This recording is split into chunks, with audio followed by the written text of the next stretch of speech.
Ya, halo semuanya, salam sehat untuk kita semua. Pada kesempatan kali ini, saya akan sedikit sharing terkait analisis kestabilan lereng.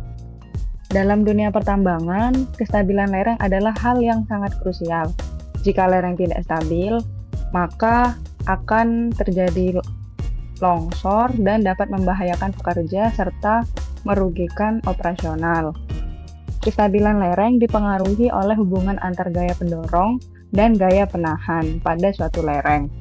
Perbandingan dari gaya penahan dan pendorong ini biasanya kita sebut dengan faktor keamanan. Itu merupakan grafik hubungan antara kuat geser dan tegangan normal.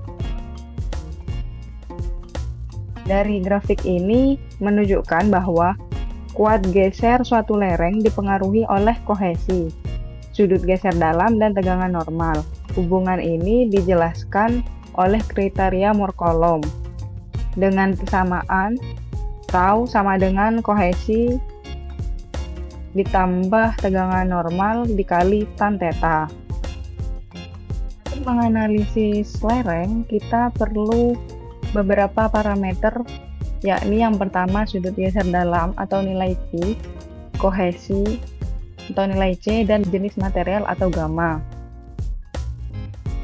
Berdasarkan keputusan Menteri SDM nomor 1827 tahun 2018 terkait kriteria kestabilan lereng tambang ditentukan berdasarkan 3 parameter, yakni jenis lereng, tingkat keparahan longsor, dan probabilitas terjadinya longsor. Untuk lereng tunggal, nilai faktor keamanan statis minimum yakni 1,1 dengan probabilitas kegagalannya yang masih bisa diterima antara 25 sampai 50% tergantung tingkat resikonya. Sementara pada lereng interrem, kriteria semakin ketat, yakni jika longsor tergolong tinggi, maka nilai faktor keamanan minimal 1,3 dengan probabilitas kegagalan maksimal hanya 10%. Sedangkan untuk lereng keseluruhan atau overall slope tertinggi diterapkan. Jika beresiko tinggi, maka nilai FK minimum yakni 1,5 dan probabilitas longsor tidak boleh lebih dari 5%. Di sini kita bisa lihat bahwa semakin besar skala dan dampak kegagalan dari lereng, maka semakin besar pula nilai FK yang harus dicapai untuk menjamin keselamatan operasional pertambangan. Untuk selanjutnya, kita dapat melakukan latihan untuk analisis sebuah lereng. Oke. Di sini saya sudah memiliki desain dengan geometri boundary dan materialnya yang berbeda-beda. Dari file ini kita dapat melakukan export berupa DXF, kemudian kita dapat melakukan running di software Slide. Oke, langsung saja kita coba. Yang pertama, kita ke menu file, kita pilih import dan pilih import DXF. Kita pilih external boundary-nya, kita unchecklist, kita pilih import, kemudian kita pilih file DXF-nya, kita open. Oke, sudah muncul. Selanjutnya kita dapat pilih import DXF, pilih material boundary-nya, kita checklist run geometry clean up import, kemudian klik import. Pilih file yang sama, kita open, kemudian kita ke analisis, ke project setting. Untuk lereng di sini, failure direction-nya kita pilih right to left. Selanjutnya data output-nya kita pilih standar. Kemudian untuk metodenya kita gunakan Bishop dan Janbu saja.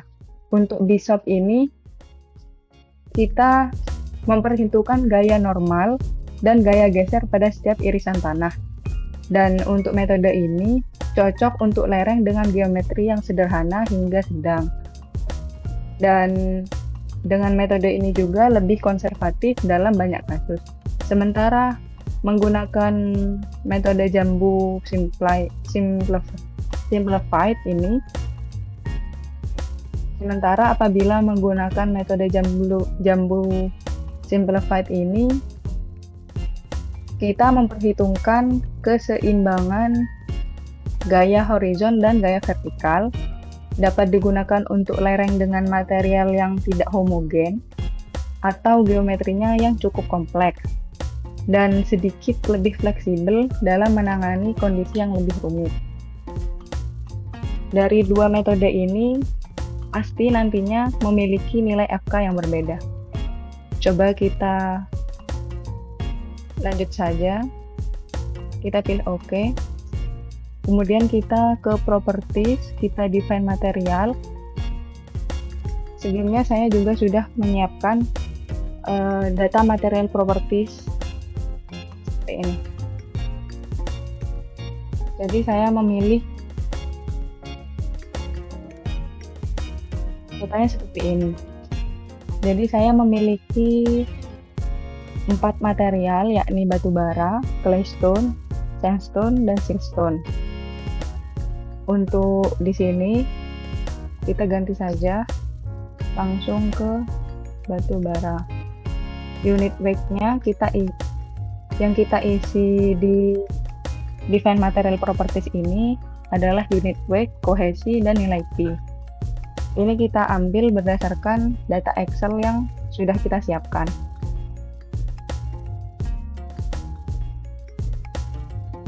Kita isi batu bara.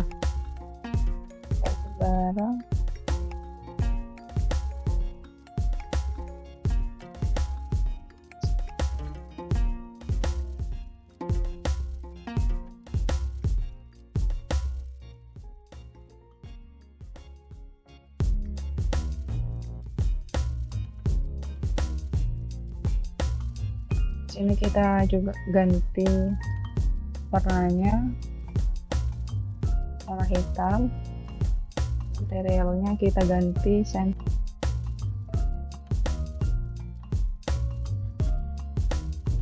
Ini di sini saya percepat saja ya.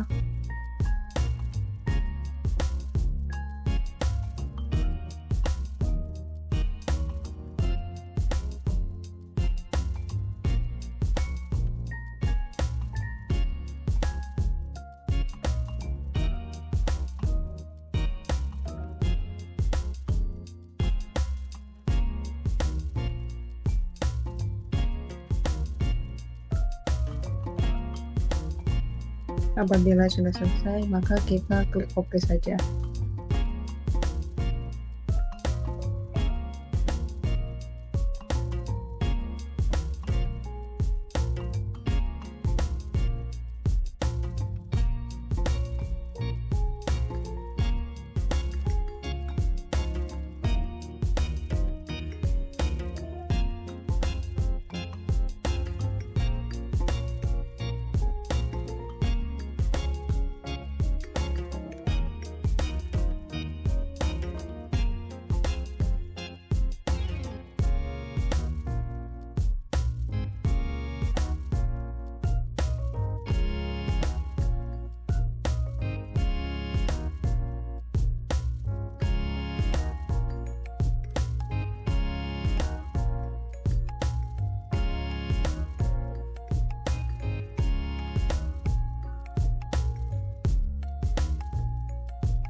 Ya, apabila sudah selesai sign materialnya, kemudian kita close.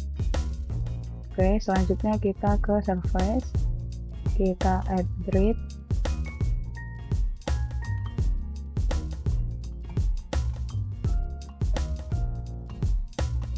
kita buat saja di 20 dan 30. Kita oke.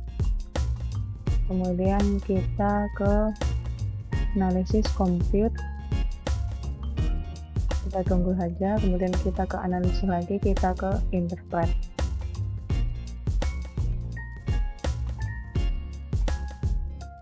Nah, di sini merupakan hasil analisis menggunakan metode Bishop menghasilkan nilai FK sebesar 3.082. Sementara apabila menggunakan metode Jambu menghasilkan nilai FK sebesar 3.031. Di sini ada perbedaan nilai FK. Dengan FK sebesar 3 ini berarti lereng atau di section ini lerengnya aman ya. Kemudian kita lanjut analisis menggunakan probabilistic analysis. Kita ke analisis project setting, kita ke statistik, kita checklist, kita analisis stepnya pilih global minimum, kemudian kita oke.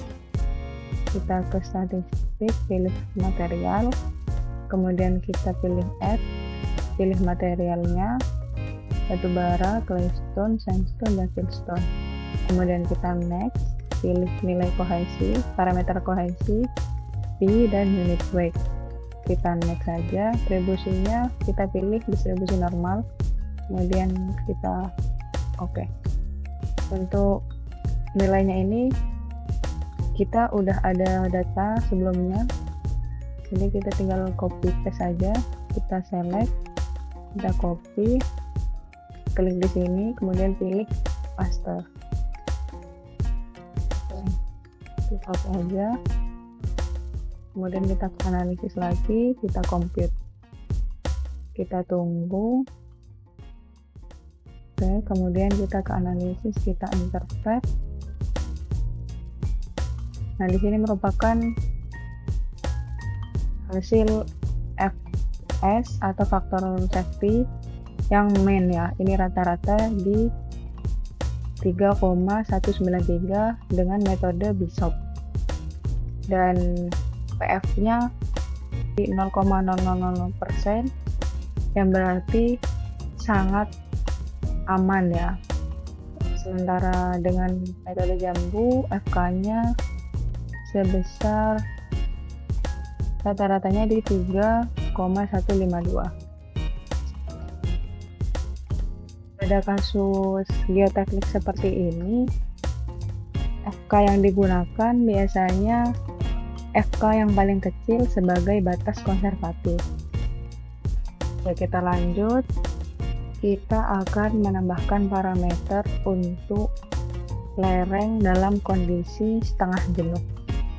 Jadi kita pilih file, kita pilih import DXF, pilih water table-nya, kemudian kita import saja. Pilih file yang tadi, kita open. Ini kita clear all dulu, kemudian kita pilih material yang kita gunakan tadi, kita oke. Oke, di sini sudah water table-nya sudah muncul ya. Oke, coba kita compute ulang.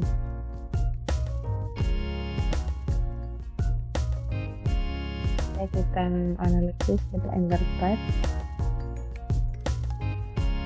Oke, apabila ditambahkan parameter pada lereng kondisi keadaan setengah jenuh, FK-nya turun ya. Pada metode Bishop, FK-nya sebesar 2,931, dan pada metode Jambu, FK-nya menjadi 2,819. Oke, sekian video sharing pada series kali ini. Pada kesempatan kali ini kita sudah belajar terkait konsep dasar kestabilan lereng, cara kerja dan metode Bishop dan Jambu, step by step untuk analisis lereng menggunakan software Slate. Mungkin sekian dari saya, semoga bermanfaat. Terima kasih.